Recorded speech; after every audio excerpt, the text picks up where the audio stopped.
I'm going to invite the Provost up to say a few words to us. Provost. Thank you very much, and thank you, Leanne, for that really challenging set of remarks, to which I'll return in just a moment. It's a thing that you may have heard me say before, but I don't think we can emphasize it enough, that when this university was founded, it was founded not for, as our founders said, polite learning, but for useful knowledge. And that means now inevitably harvesting the intellectual resources of the university to think about how together we can deal with some of the big questions. And there is no bigger question than the future of the planet. And of course, in our strategy consultation, we've been talking about bringing together about the seed funding of research, what we might do in teaching, but particularly how we might then, as an institution, live true to the knowledge that is being created within here, within the institution, in various areas. And sustainability, it's a no-brainer, right? You say, we want to think about this in the sustainability area. Every student, every member of staff, everybody puts up their hand, every alumna, every person in our community. And that's terrific, because sustainability, it's per se a good thing. And then you hit the problem that Leanne talked about. The problem of collective action. The problem that we are actually together going to have to make decisions that will in one way or another make changes in the way that we run our day-to-day lives. Changes the marginal difference of which might actually be quite small when you think about what's facing the planet. But the difference for us might be profound, and of course a big difference is made up of many small differences, and the signals that UCL sends about what it does into the wider community are so important. Let me give you an easy example.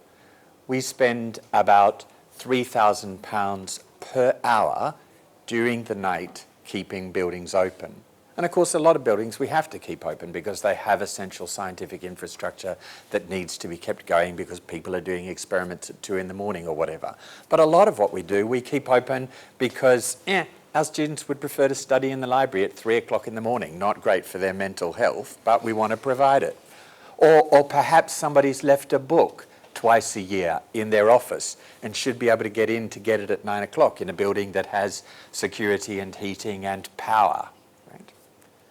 Small difference, £3,000 an hour in a £1.8 billion budget. Well, as our energy bill goes next year from £19 million to £48 million, we might start to worry about the money. But in the meantime, what are we saying to our community, to the community of Bloomsbury and beyond, about what we really think about the environment and how much we're willing to get out of our own way to actually make a difference?